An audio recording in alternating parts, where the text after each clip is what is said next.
बिस्मिल्लाहिर्रहमानिर्रहीम। अस्सलाम वालेकुम। उम्मीद है आप सब लोग खैरियत से होंगे। आज का एक नया टॉपिक है और वो ये है कि हीट स्ट्रोक होने की क्या वजूहात होती हैं, इसमें क्या अलामात ज़ाहिर होती हैं और होम्योपैथिक इसमें क्या आपकी हेल्प कर सकती है।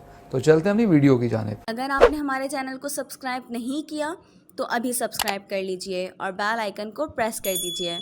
वीवर्स, गर्मी हो या सर्दी अपनी शिद्दत का रिएक्शन ज़रूर जाहिर करती है। सर्दियों में ठंड लगना और गर्मियों में हीट स्ट्रोक यानी गर्मी लग जाना एक बहुत मुश्किल मरहला होता है। इनसे बचने के लिए एहतियाती तदाबीर ज़रूर लेनी चाहिए। हीट स्ट्रोक यानी गर्मी या लू लग जाना जब हमारे जिस्म में गर्मी की शिद्दत बढ़ जाती है या जिस्म का नॉर्मल टेम्परेचर ज़्यादा हो जाता है और हमारा जिस्म खुद को ठंडा नहीं रख पाता। तो इसकी वजह क्या होती है? एक्चुअली हमारा हाइपोथैलेमस दिमाग का एक हिस्सा है जो बहुत से अज़ा को कंट्रोल करता है, आपके जिस्मानी दर्जे हरारत को सेट करता है।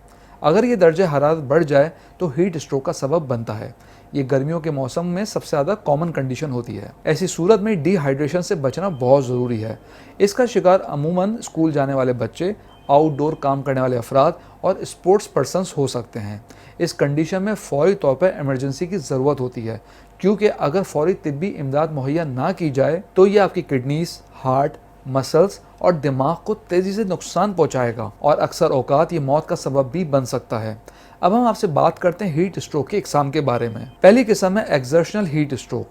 हीट स्ट्रोक की ये किस्म आम तौर पर गर्म और मरतूब हालत में ज़्यादा जिस्मानी मुशक्क़त का नतीजा होती है। सेकेंड टाइप है नॉन एक्सर्शनल हीट स्ट्रोक। इसे क्लासिक हीट स्ट्रोक भी कहते हैं। ये उम्र या सेहत की बुनियादी हालतों की वजह से हो सकती है। व्यूअर्स, वीडियो में आगे बढ़ने से पहले मैं आपको रिमाइंड कराता चलूं, अगर आप नॉलेज हेल्थ मैगजीन के ई मेंबर बनना चाहते हैं तो स्क्रीन पर दिए गए व्हाट्सएप नंबर पर अपना नाम और शहर का नाम लिखकर व्हाट्सएप कीजिए और हर महीने नॉलेज हेल्थ मैगजीन अपने मोबाइल पे पढ़िए। तो व्यूअर्स, अब बात करते हैं हीट स्ट्रोक की अलामात के ऊपर। व्यूअर्स, हीट स्ट्रोक की अगर अलामात की बात करें तो इसमें जिस्म का दर्जा हरारत बढ़ जाता है, चिड़चिड़ापन महसूस होगा, थकावट, सुस्ती, पट्ठों में दर्द होना, कै और मतली का एहसास, सांस में तेजी, हार्ट बीट का बढ़ जाना, सर दर्द, माथे का सुर्खपन, गर्म और ड्राई स्किन, इसके अलावा बेहोशी तारी हो जाना। व्यूअर्स, हीट स्ट्रोक यानी लू के मौसम में क्या एहतियात ज़रूरी है?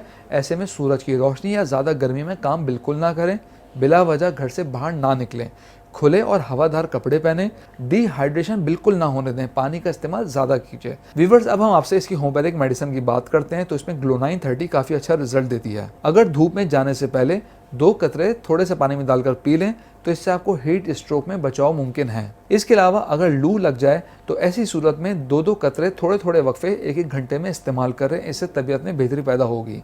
ये दवा आपको जल्द सेहतयाब कर देगी। व्यूअर्स, हम उम्मीद करते हैं आज की वीडियो आपको पसंद आई होगी।